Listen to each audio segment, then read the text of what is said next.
Have you seen the trend of sad beige clothes for sad beige children?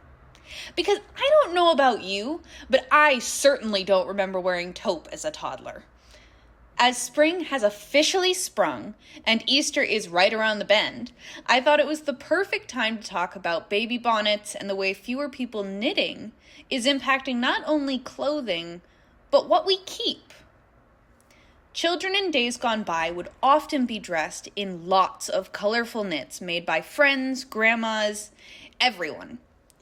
Today, most children's first piece of clothing is still a knitted hat at the hospital they're born. These hats are donated by volunteers, usually older women in the community.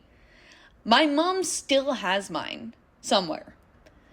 While many children continue to be given lots of gifts, or at least their parents are, for them at baby showers, I think one of the greatest shifts in the last 50 years regarding children is the ratio of hand-knit items they're gifted versus store-bought items.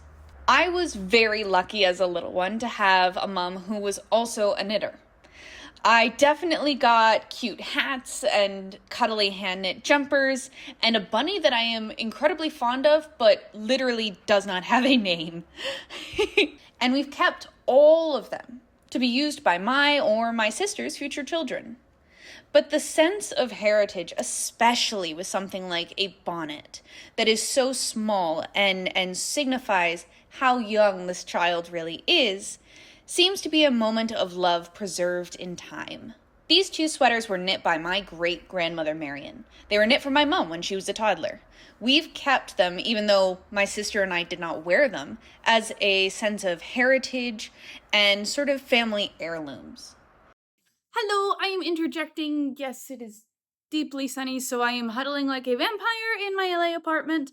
But the bonnet itself is finished. This pattern was based on one that Princess Charlotte wore, and she wore it like this with the tie around the face. So what I'm going to do next is I'm going to just hem the little section where the tie goes in, the little channel.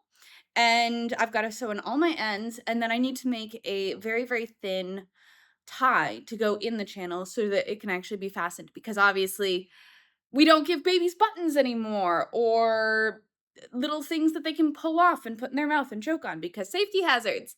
But the tie should be fine. I think I just have to do that, sew the channel, and do the finishing, and we are on our way! In general, I find that people keep what they feel is precious, and I feel knitting has such a strong sense of love.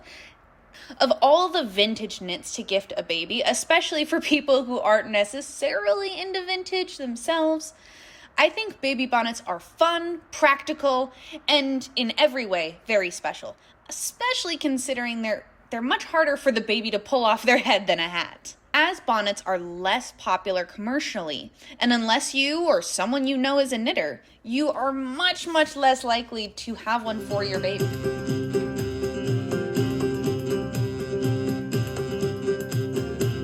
The bonnet I knit today is for a very close family friend, for her new baby girl. I hope she loves it. What do you think?